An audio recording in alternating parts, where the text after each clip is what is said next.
Hi, I'm Martin Jarvis, and once again I want to welcome you to another perspective. What keeps a lot of people down?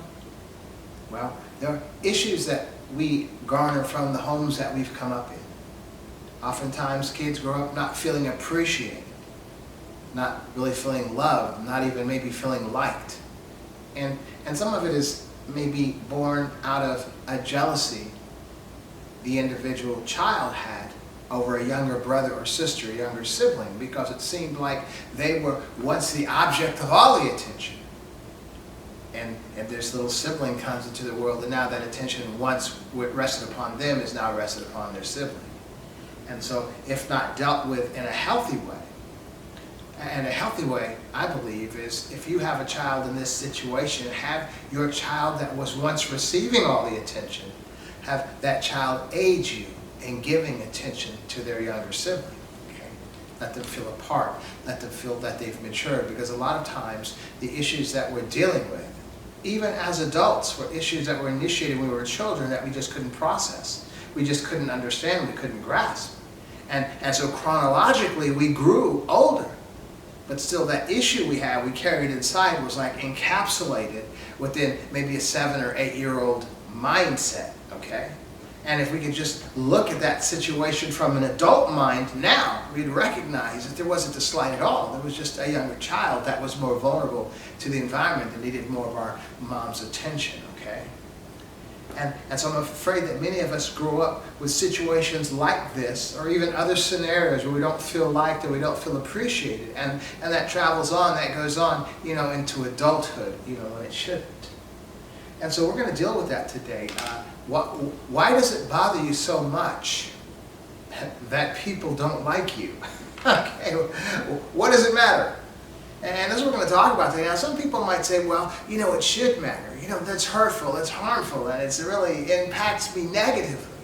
And maybe I'm just a cold-hearted person where it doesn't, really mean that much to me. But I'm a human being. You cut me, I bleed. You hurt me, I cry, right? But there's just a certain way, an adult way, we have to look at certain things as we mature, as we grow. If we want to progress and be successful and even more successful in life, we cannot worry about what people think about us. And so I'm going to try to use an example today that might be familiar to all of us, but from different perspectives, but the same issue. So I was in a conversation today with an individual regarding race. And okay, we're talking about the popular thing right now, the big battle, in the United States right now. It's not. I'm not talking about presidential elections. I'm talking about the battle between Angel Reese and Caitlin Clark. Okay, that other battle, right? That's got the entire country. It's almost like a political situation. But what you'll find is the attitudes and opinions of folks about this topic of these two young basketball players, comes down to a race issue. You'll find the Angel Reese, the majority of her fans are black, and the majority of Caitlin Clark's fans are white, and that's what it has become. That's what initiated it, and that's what it's become, but it's grown so crazy now. And so I was on this Facebook post, and I noticed this black woman made this comment. They were celebrating Angel Reese on this post, and this white guy these white people were chiming in. You know how we troll, and when they have the Caitlin Clark ones, black folks troll. I mean, that's just the way social media is now. But this young black woman commented that these devils are in here, and they should go find, a place where Caitlin is being celebrated and chime in there. And this white guy took offense. And accused this black girl of making this statement of being racist, okay? And he really took offense. All white people aren't devils, or he's just saying all white people. And so I went, and I guess I came to her defense. And I shared with this guy that she wasn't saying that all white people were devils. She was just saying the people that were trolling this girl on a post that was meant to celebrate her accomplishments, she was calling those folks devils. Okay? But this guy, he just wasn't having it, just going back and forth, And so that's what I want to talk about today. It is about the race issue. Like to me, this guy was responding. A white guy was so offended because this black girl he felt being racist. And so I was trying to express to him she wasn't being racist, but then finally exacerbated. I said, well, so what if she was? Why is it bothering you so bad? And it really went back and forth, and it just got out of hand. Finally, I just had to stop communicating because it just wasn't going to get any better, you know. But I want to use this idea of race because it's very prevalent within not just our country but the world, but particularly in our country because of the dubious history we've had here in such a short amount of time, okay? And so a lot of times we take this word race, racist, and we apply it to anybody that doesn't like a race of people.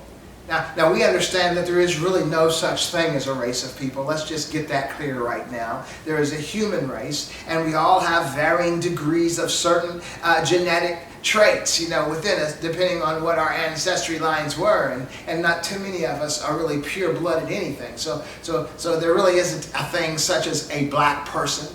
As I was having a political discussion with this gentleman once, a couple of months ago, and I was explaining to him that you can't really show me statistics on black people. Because if you did, first you'd have to define what a black person is. And now my daughter, a couple of years ago, when she was in high school, did one of those little genetic testings. That was her birthday present on me and her and her mother and all, just to see what we were. And as it turned out, I'm 47% black African. And 53% everything else all mixed in there, right? So then I'm not primarily black African. And so my daughter is like 60+%, and my wife is 80+%, But the reality is, so how do you make statistics on black people? Am I a black person? Who is a black person? What percentage of your DNA or of your genetics would make you a black person, okay? And so we need to understand there's no such thing as race. It was a social construct created to justify labeling and classifying and categorizing people in different levels. And of course, the folks that came up, with the construct were white folks. Of course, they were on top, and black folks were on the bottom of this thing. There's no such thing. There is no such thing as race. But we use the term race, racism. And so although there is no such thing as race, we do find ourselves bound by the constraints of the definition of the term in this particular nation that we live in any nation, but particularly for this discussion, this nation. So then race would be anything that is not white, that is not Asian, that is not Latino, primarily, although my grandfather was Mexican and my great-grandmother was white Irish, okay? So I would be considered black in that racial construct, okay? And so just using that as if race did exist, a racist is a person that believes that their race is superior to the race that they're dealing with, okay? So a racist person isn't the same thing necessarily as an angry person or a hateful person or a person who does bad things to people of another race. The racist person is the person that believes that their race is better than folks of another particular race, okay? That's what I've heard white people say, and respectable white people say, that black people are just as racist as white people. No, they're not. And this is what we're going to talk about today, but the point of this message is not to deal with white and black issues. It's to use this particular issue to determine how we are to respond when folks are responding to us in what we perceive as a negative way. And how are people perceiving us? That's very important as well. Because a very important reality in many of our lives is not simply what you believe you are exhibiting before people, or how are people viewing you, okay? But the first thing in this subject here, in this topic we want to consider is that a racist is not simply a person that doesn't like folks of another race. A racist is a person that believes they're superior, okay? Now the big difference between a racist and racism. See, regarding the racist, I'm a black man in America. I came up in the 70s. I came up in the late 60s as an elementary school student and a military kid at bases around the U.S. and the world where predominantly white people were. The teachers were white, and I was abused by those teachers because of the color of my skin. Because you have to recognize that was during the 60s, the mid to late 60s, that was the civil rights movement, and even good white people had these particular racist issues. Now a black person hating back this white person who is racist. The black person is not racist. He just hates this person because they are racist. He may even hate all white people. But if he doesn't believe he's superior to white people because they're white and he's black, then he's not a racist. You see the difference? So let's not just, you can't just, between hating a group of people and being a racist, those are different things. I mean, come on now. I mean, if someone is an aggressor to you, someone's swinging on you, and you block them and you swing back, are you the aggressor? Or are you simply protecting yourself? So the actions or the response to an individual might be similar, but one is the aggressor and one is the defender. Okay, so there was one that brings upon this offensive, this defensive posture from the one that's being attacked. So the racist is then bringing on the hate from the individual that they're being racist to. Okay, very important to see that. Because we're going to deal with the psychology of both of these individuals, because both of these individuals need help if they want to be successful in life.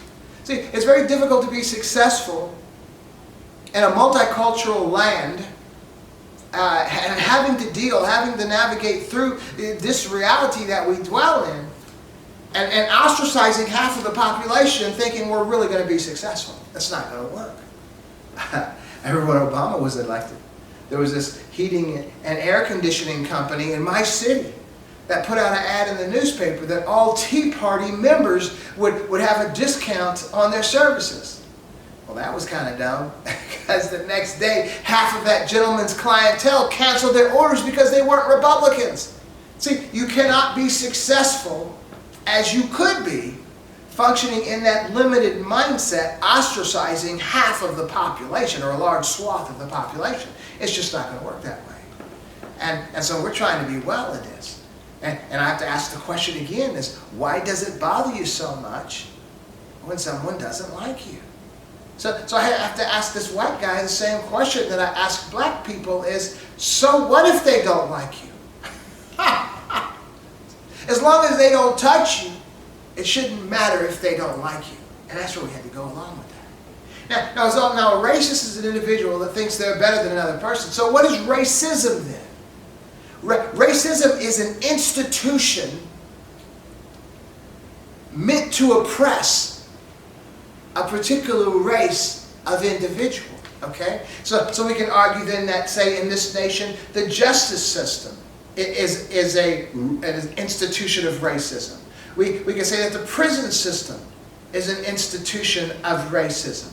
Even in schools, they've cut affirmative actions and now people are not doing what they should do in a righteous way, welcoming all people who qualify. The education system can become a racist institution. Healthcare, back in the day when black people had their own hospitals and white people had their own hospitals, the healthcare system was an institution of racism. Housing, when they were limiting certain folks from black folks from living in certain neighborhoods, housing in this nation was a racist institution. Education, although they said separate but equal, it was never equal. So education for many years was an institution of racism in this nation. The churches, ostracizing, disallowing black people to be a part of them. That's how you got the African Methodist and the Episcopal Church and all these black churches, because they weren't welcomed with open arms to the white churches. The churches themselves were institutions of racism. As well, when you look historically at the exploits all over this nation and the world of indigenous people and slaves brought here to this nation for servitude, you recognize that even the church, in a large and mighty way, was probably the biggest perpetrators of institutional racism that this world has ever seen. Okay? So it's important to recognize that in time past, when folks had a free hand at treating people physically however they wanted to, murdering, raping, pillaging, however they wanted to, it was an issue then what people thought of you. But today, we don't have that. All we have are people that don't like us. All they have are people that don't like them. They have to realize this. We have to realize this. We cannot be worried about people who don't like us if we want to be successful in life, okay? So we understand what a racist is. We understand what the institution of racism is. But we need to realize then, let's just consider how each of those affect us. So let's first examine the racist as an individual that doesn't necessarily hate black people as a white racist. Doesn't necessarily think white people should separate themselves and be harsh or negativity. A racist white person is simply one that believes that their race is better than that black race. So what I want to share with you then is, you can't tell by the political affiliation of a white person if they're a racist or not.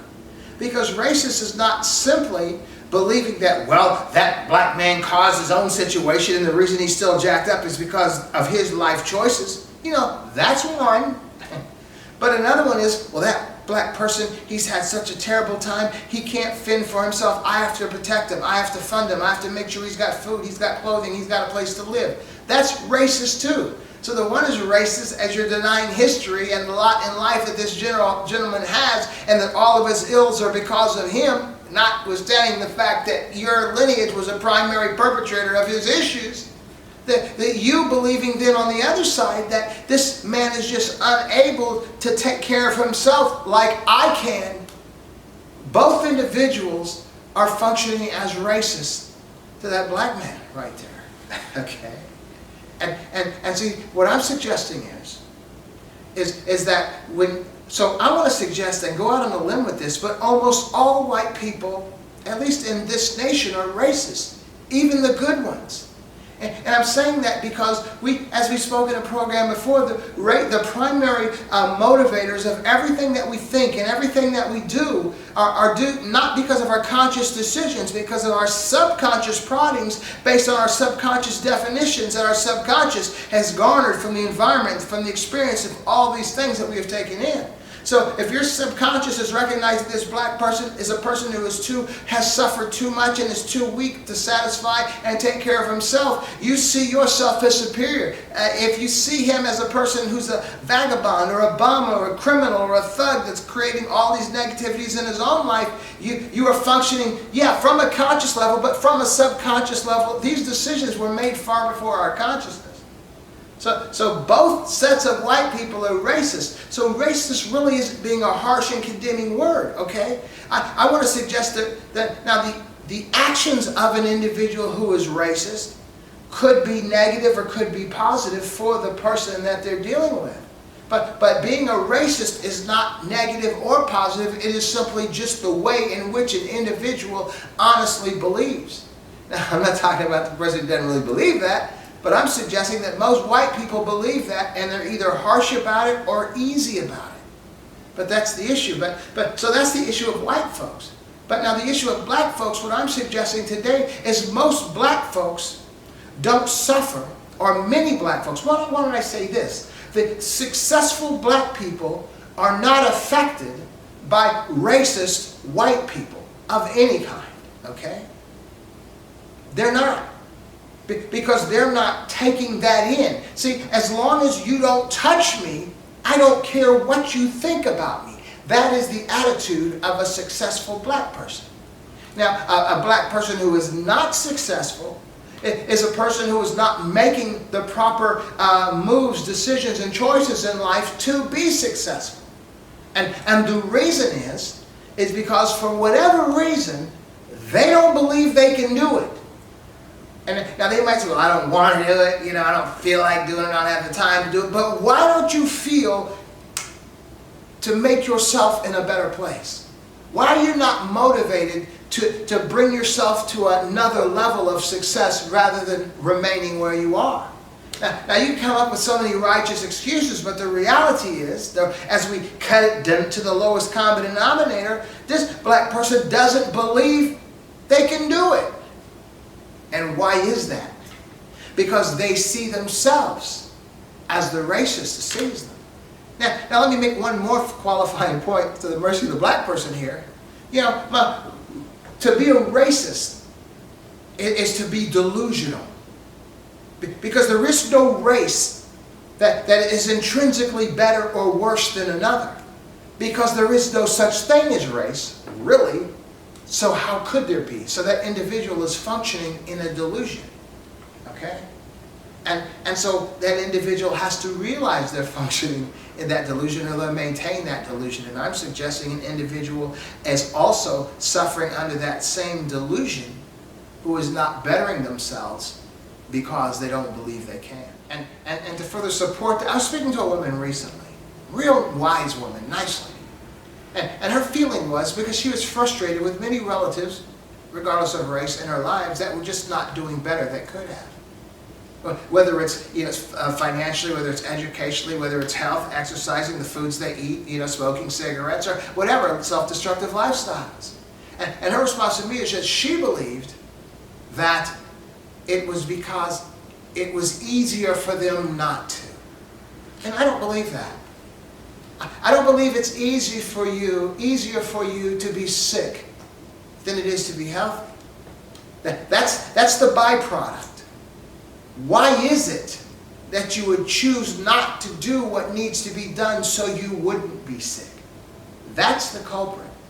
Because you don't believe that you can.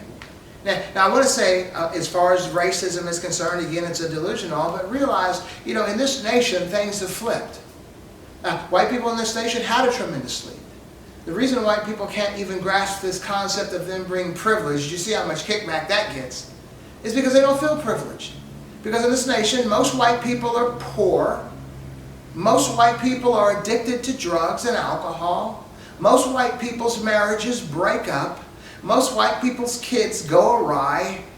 Most white people hate their jobs. Most white people don't make enough money at those jobs. Most white people, even the ones that have gone to college, are so saddled down with college debt, they're still not well. They don't feel privileged. They're not. They were, but they're not today. But when I suggest, though, all those attributes of white people, those are the same attributes of black people as well. But black people have had more of a time to be used to it. And whatever the situation is, it's better for them now than it was before. So they're really not suffering so much as white people, who have to recognize that this is the lot in my life, and I certainly don't feel privileged. And that's one of the political manipulators that some of the politicians are using. Let's make America great again. When was it great for you? See, that politics is not the issue. The issue is not pursuing a better life. So from white people's perspective, and I understand that, and I empathize in a sense of having felt like this nation was yours, and it was, in a sense, dubious as its acquisition may have been, and its maintaining may have been, it was yours. But so many have blown the lead that they should have had over 160 some years, or 200, 300 years, but they don't have that lead anymore. And so it is disheartening that they don't feel better. So they want to be racist, and they kind of subconsciously feel racist, which is fueling some of the attitudes. But the reality is, what they realize is, what they know is, what they come home to every day, they're not better than anyone. I was sharing that with a guy, because a guy was telling me, he was a white guy, and he was political, he was like a Republican, we were just having a back and forth. I'm really not political, believe it or not. I believe until black people are totally treated fairly and equally in this nation, we're just being used for our votes. And I still say vote, but make sure you're strategically using it for your best benefit. But this white guy, he was like, well, the Republican Party has done so much for black people. And I said, wait a minute.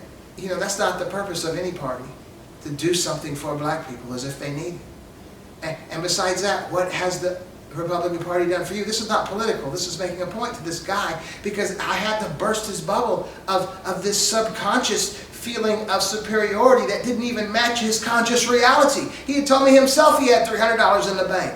He told me himself he's addicted. He told me himself his marriage broke up. So his situation is jacked.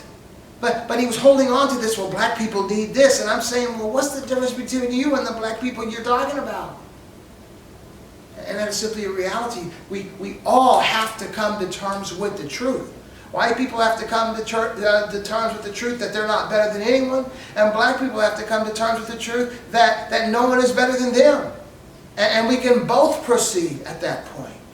But we cannot proceed with an illusion.